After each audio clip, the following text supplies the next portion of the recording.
Hello, I'm Ashley Beldon of Move to Thrive LLC. Welcome to my upper body strength challenge. These exercises are designed to strengthen your torso from the inside out. All you need to get the most out of them is to focus on breathing and alignment throughout. Now let's get started. Now we're going to be doing an exercise that involves stabilization on all fours. So you're going to roll over onto all fours, hands and knees. With your hands shoulder width apart, your knees directly under your hips. The first thing I need you to do is pretend I'm here watching you. Bring your head up into the line of your spine. It helps to think of reaching your sits bones at the bottom of your pelvis a little bit up into the air behind you. That's going to help you make a true flat back position. From there, I need you to think of widening your shoulder blades. And if that doesn't make sense, think of bringing your heart up a little bit so it's situated in between your shoulder blades. Okay, from here, you're going to do 5 thorough exhales. With each exhale, I'd like you to keep your spine long like that and see if you can zip up your zipper without shortening your spine into a C shape. Keep catching yourself if your shoulder blades start to come together. Lift them up, lift the heart up between the shoulder blades, lift the head up. Good, last time. And from here, you're going to reach this arm forward, the opposite leg back. Once they achieve a straight, long line with your spine, hold that and breathe 8 breath cycles. As you do this, think of knitting the ribs and hips together again in the front, gathering them together. Notice if your shoulder blade is starting to pooch out, you need to lift your heart up more into the space between your shoulder blades and widen your blades on the back. With each exhale, think of zipping the core so you get more power to support your spine in this long stretch position. Very good, and last time. Shoulders away from your ears, good job. And you can come down with control. And we're going to switch sides. Before you do, make sure your tail is sticking up a little bit behind you so you have a normal little arch in your back. Make sure your neck and head are lifted even though you're looking down. Okay, other side. So for this, again, are your hips level? The way you can test on yourself is just making sure your hips knit toward your ribs as you hold this position. Remember, we're doing 8 breaths here. Lift your heart up into the space between your shoulder blades. Draw your blades down and wide on your back. Pretend you're preparing for somebody to come and nudge you from any which angle, and make sure you feel stable and solid in this position. Last time, you should feel some work in your arm as well as your abs, and you can come down with control. Okay, first side again, please. Wide blades. Good, straight arm. This time, to make it harder if it wasn't hard enough, you're going to inhale to open your leg and arm up, just a little. Exhale to pull them back toward the midline. Again, 8 times. And you can pick up the pace if you want to make it a little more exciting, more of a stability challenge. Notice if your heart is starting to sink between your blades, carry it up more. You'll notice some work in a muscle down here called your serratus anterior. Shoulders down and wide, and now you can lower. Take a deep breath into your back, fill it up again, and as you exhale, zip your core and switch sides. Prepare for somebody to come and push you around. Stay stable and solid. Good job. Inhaling to open, exhaling to close, 8 times. It's also okay to just hold the position. Pretend I'm coming under your ribs in the front, just slightly picking them up, knitting them toward the hip bones in the front. Very nice. Wide, wide blades. And come on down with control. From here, you're going to go and lie on your stomach. When you're lying on your stomach, it can be a little tricky to breathe because your belly's obstructed. So think of sending every in-breath into this part of your back. Okay, your hands are going to be stacked, one on top of the other, and your head is going to be resting on your hands. As you do this, you're doing the exercise correctly if you don't feel any work in these muscles of your back. Instead, you want to feel the lower abdominals engaging to zip the core And you're going to be reaching this bone, this is called your sacrum, down toward where your feet are. What that does is it helps you zip your core even more, and it helps you engage your hamstrings and your lower glute muscles here. So let's take a breath in to prepare. All we're going to be doing is a leg lift. You're going to be exhaling, pressing your pubic bone into the mat, reaching your sacrum, and seeing if you can hold your legs up for 10 breath cycles. They can be pretty quick breaths. You can't do deep breathing when you're lying on your belly. Think of reaching your legs long and make sure it's your thighs that are trying to hover off the mat, not your feet.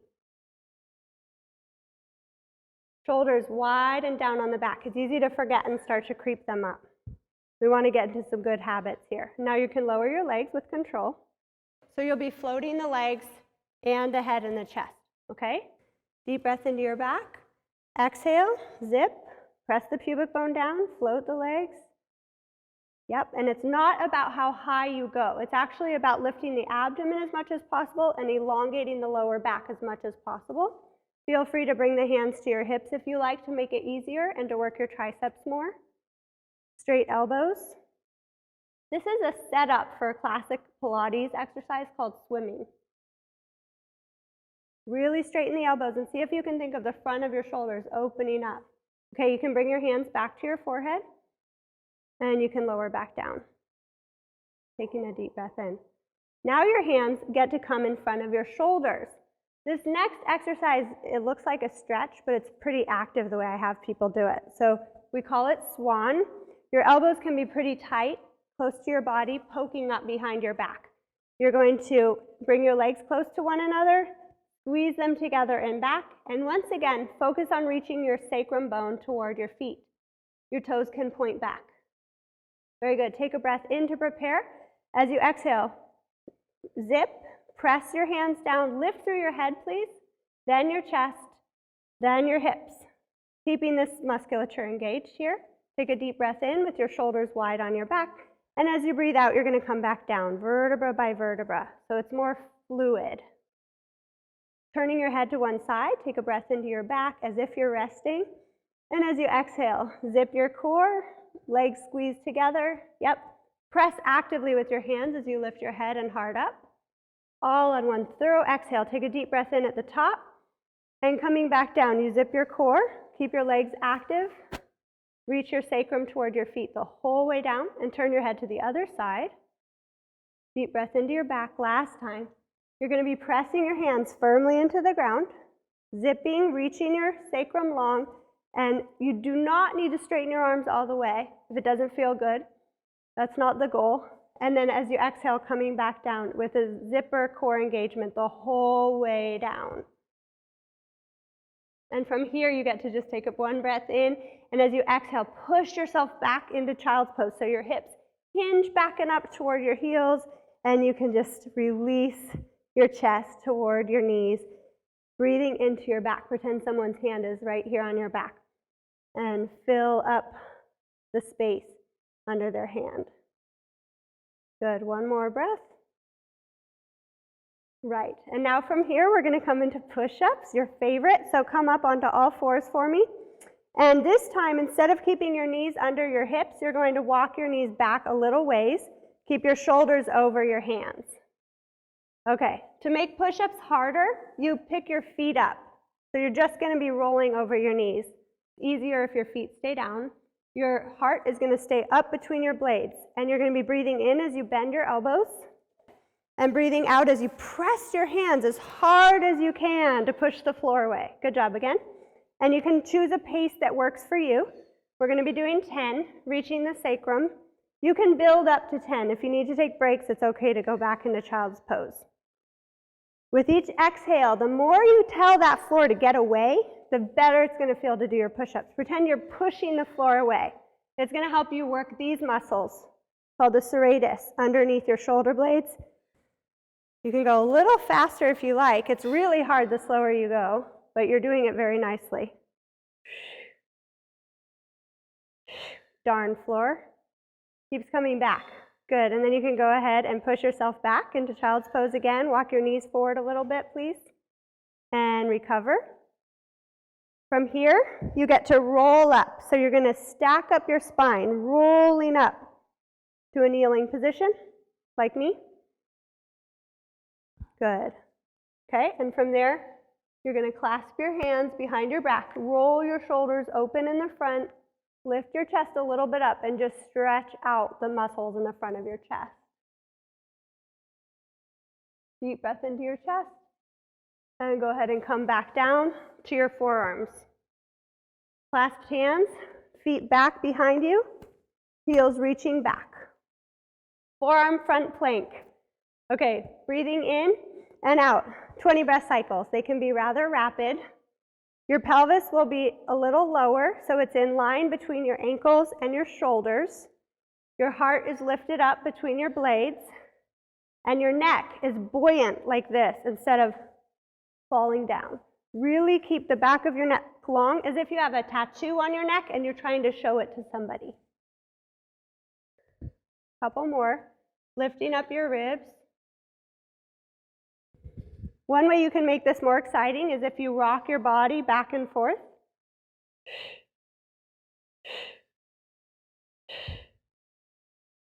Very nice. With each exhale, you go back in a sawing motion.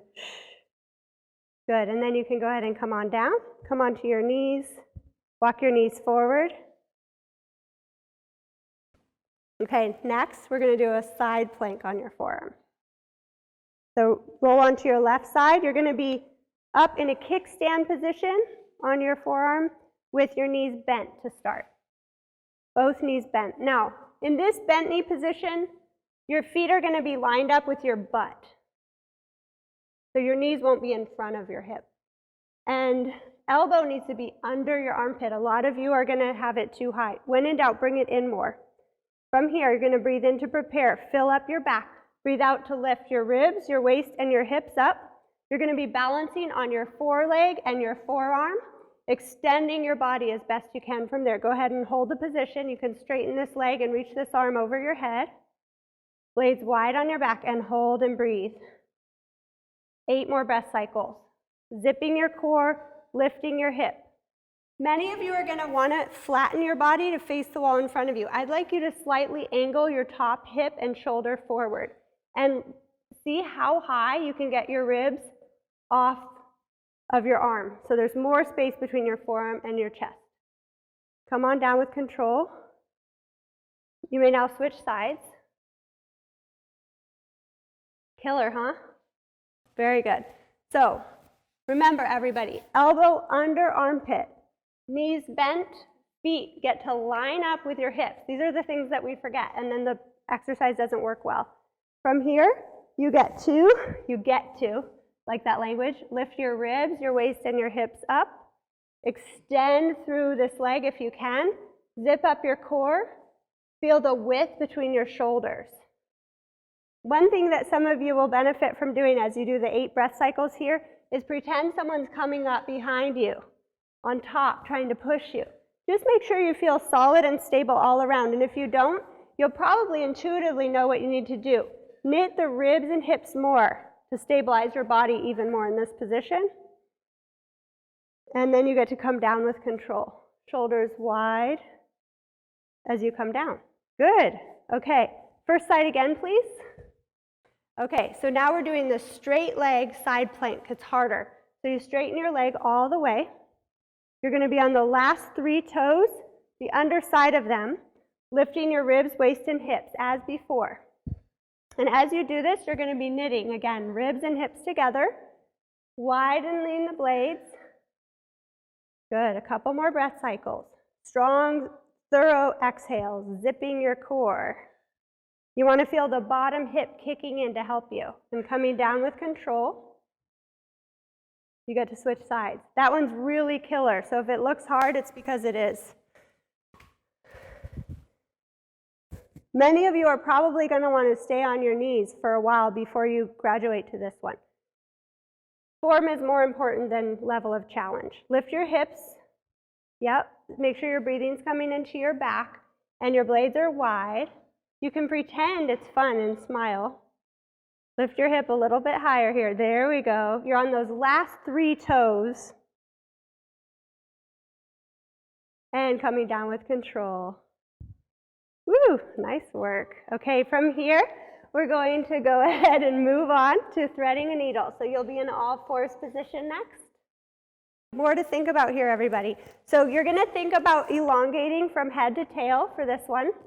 You're going to lift this hand, press this hand down, and open up, taking a deep breath in into your back.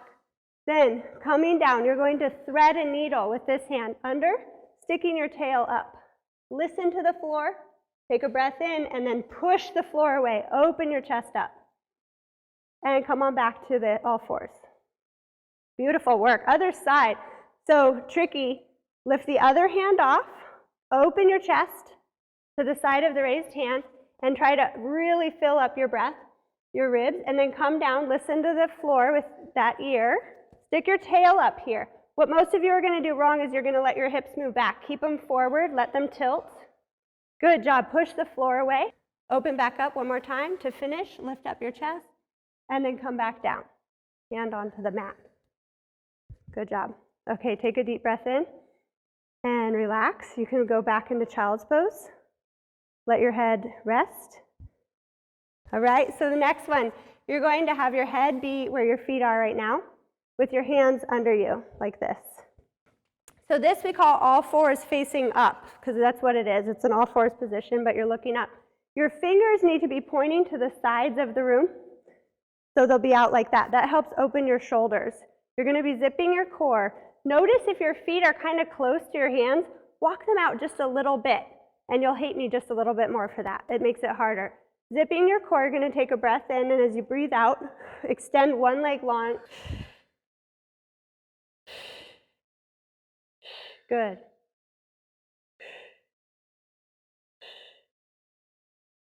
And lower the foot, and we're going to do the other side, zipping, reaching, 6 breath cycles. Drawing the navel in with each exhale. It's very good to think about pushing, the pushing foot, not the lifting one. It will help give you strength to carry on. Switching, and this side again. One more time on each side. Zipping the core. The arms are actively pressing down into the ground, so your triceps are charging up in the backs of your arms. Nice. 6, remember. Legs straight as possible. Lowering the foot with control, and other side. Everybody, you should be feeling your triceps, your abs, your glutes, your hamstring in this one. And you should be cursing me by now. You can lower your foot. After your 6th one, go ahead and sit yourself down. Beautiful work. Feet together, knees apart, in an upright seated position. You can go ahead and hold on to your ankles right here. And just see if you can bring your lower back up and forward into the space between your legs. Very good. And breathe deep into your chest. 3 breath cycles.